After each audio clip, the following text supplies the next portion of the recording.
بسم الله والصلاة والسلام على رسول الله. وحشتوني أحلى متابعين في الدنيا. ولو أول مرة ليكوا في قناتي أنا شيماء عادل، ما تنسوش تدعموني بلايك وتضغطوا زر الاشتراك علشان يوصلكوا كل فيديوهات الجديدة. ويلا نشوف مع بعض هنعمل ايه. سامعين بقى صوت القرمشة الرهيب ده؟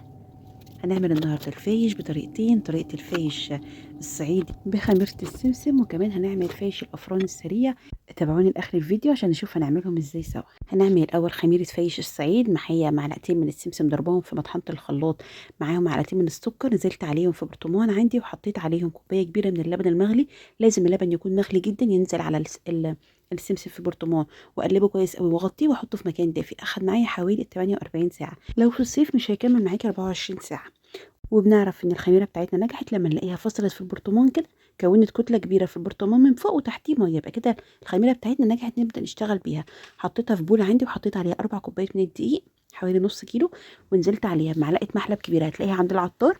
جبتها وطحنتها في المطحنه بتاعتي وحطيتها على الفايش، بتخلي ريحه الفايش حلوه جدا جدا. ومعايا 3 معالق من الكركم، معلقه كبيره من السكر، ربع كوبايه زيت، ومعلقه ملح صغيره. دي ربع كوبايه ميه دافيه حطيت فيها معلقه لون طعام اصفر او لون زعفران، وببدا اعجن بيها العجينه بتاعتي. ما بنزلش باللون في قلب الدقيق على طول عشان ما تلطش معايا. وممكن تحط في العجينه بتاعتك 3 معالق من السمسم، بيبقى حلو قوي في عجينه الفيش. وبعد ما بخلص بدهنها بمعلقتين من السمنه البلدي، بيدوها لمعه حلوه جدا جدا. هي نص كمية العجينة التانية معايا، حطيت عليها معلقة صغيرة من الملح، معلقتين كبار من الخميرة، 3 معالق من السمسم، معلقة محلب طبعا عشان يدينا اللون الحلو ده، 3 معالق من الكركم، وربع كوباية زيت. وبالمية حوالي ربع كوباية مية حطيت عليها برضو معلقة لون أصفر، وبدأت أعجن بيها. المقادير كلها هكتبها لكم في صندوق الوصف بالجرام وبالكوباية. الطريقة بتاعته سهلة جدا، إن كان فايش الصعيد أو فايش الأفران السريع. وما شاء الله كيلو من الدقيق عمل لي كمية حلوة جدا. كيلو دي بيطلع لك معاكي كيلو ونص من الفايش. والعجينة سهلة جدا وبتبقى مطة معاكي، وبعد ما بيطلع بيبقى خفيف وجميل جدا جدا. جربيها تعجبك قوي قوي قوي.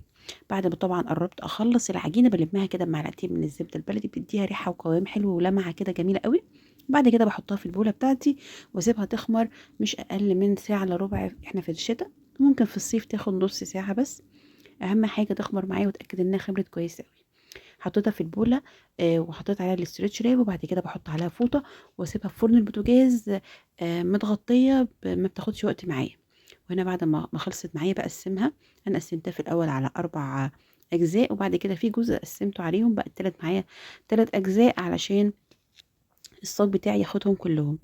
هنا بدأت أفردها بالنشابة بتاعتي، تتفرد على هيئة مستطيل كده أو مربع، المهم تبقى بالطول قدامي، ان انا لما الفها رول كده تبقى مظبوطه معايا. هنا بقى اهم خطوه في الفايش، ان انا وانا بلفها كل تانية عجينه بضغط بايدي كويس قوي بحيث ما اسيبش فيها اي فراغات من جوه. وكمان لما الفايش بتاعي يخلص واقطعه ما يبقاش فيه اي فراغات خالص او دواير جواه. هنا هعملها هنا معاكم. بصوا هنا كل لما بلف مره بضغط بصوابعي كده بحيث ما يبقاش فيه اي فراغات خالص. واخر لفه معايا احاول اقفلها كويس قوي قوي بايدي، وكمان الطرفين اقفلهم كويس قوي كده علشان لما يخمروا ما يفتحش معايا، وكمان ما يبقاش فيه اي فراغات من جوه. ويا ريت لما تيجوا تعملوا اي مخبوزات او معجنات تختاروا نوع دقيق كويس. انا الدقيق اللي انا استخدمته ما كانش احسن حاجه، بس الحمد لله ببركه ربنا طلع حلو جدا جدا جدا. هنا كانت بقى العجينه بتاعت فايش الصعيد اللي احنا عاملينها بعجينه السمسم، اخدت وقت شويه في التخمير. طبعا انا حاطه لها معلقه صغيره من البيكنج باودر علشان تساعدها في انها ترفع كده. ممكن تحط عليها معلقه خميره فوريه علشان تتاكدي ان هي تخمر وترفع معاكي. هنا بعد ما خمر اخد حوالي نص ساعه تخمير، مغطياه بفوطه ومشغله الفرن دافي جنبي بحيث يدفي لي المطبخ ويرفع والعجينه بتاعتي تخمر بسرعه.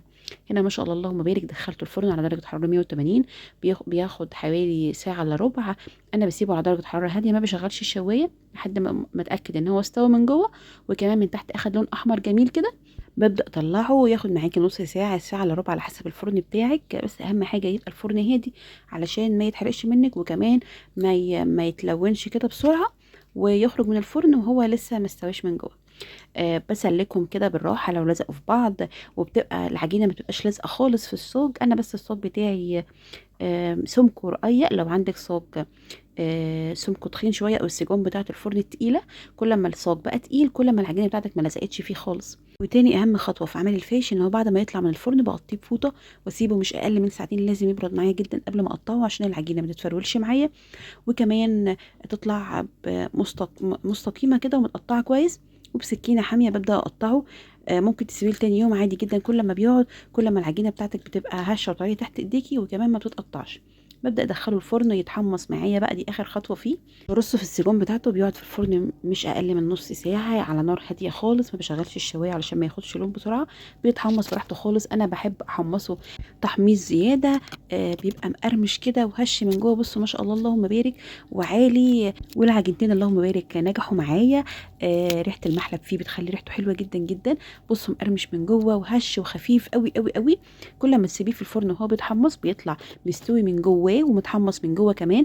ما تستعجليش عليه في الفرن في التحميص ابدا، علشان تتاكدي ان هو من جوه كمان اتحمص معاكي. بعد ما بتخلصي الكميه كلها وتتاكدي انها بردت تماما، تحطيها في علبه محكمه الغلق تقعد معاكي فتره طويله قوي طالما محمصاه كويس. بصوا هش وخفيف ازاي، والطبقه بتاعته السمك بتاعها كويس قوي. جربيه وهتعتمد الطريقه دي على طول. ولو عجبتك ما تنسينيش بلايك وكومنت حلو زيكم. والسلام عليكم ورحمه الله.